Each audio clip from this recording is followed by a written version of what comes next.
मारा हकौ जान तोर चढ़ली जवनिया छौड़ी मारा हकौ जान तोर चढ़ली जवनिया मारा हकौ जान तोर चढ़ली जवनिया केतना के तू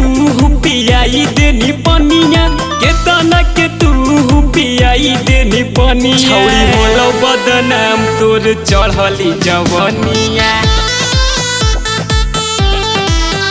छौड़ी मारा हकौ जान तोर चढ़ली जवनिया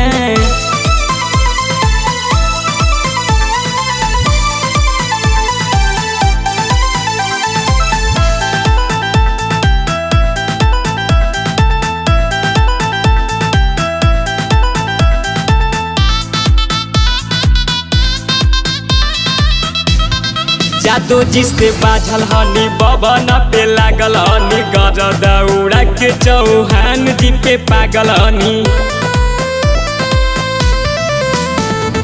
जादो जिससे बाझल हनी बबन पे लागल हनी गर दौड़ा के चौहान जी पे पागल हनी लाल राजपूत के हवलग कहानिया पांडे कुशवाहा के हवलग कहानी छौड़ी गरम हौ मिजाज देखी चढ़ली जवनिया छौड़ी मार हकौ जान तोर चढ़ली जवनिया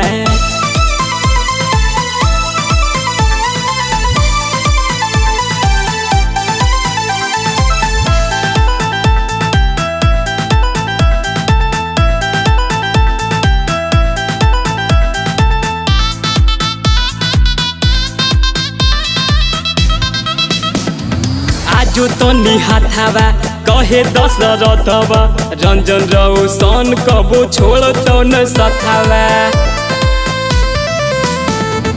आजो तो निहाथावा कहे दशरथवा रंजन अरमान कबो छोड़ तो न सथावा डीजे सरफराज के तू बनही जननिया के विकास के बाकैल सफलनिया छौड़ी देखे दे सामान तू हटाओ न ओढ़निया छौड़ी मारा हकौ जान तोर चढ़ली जवनिया मारा हकौ जान तोर चढ़ली जवनिया।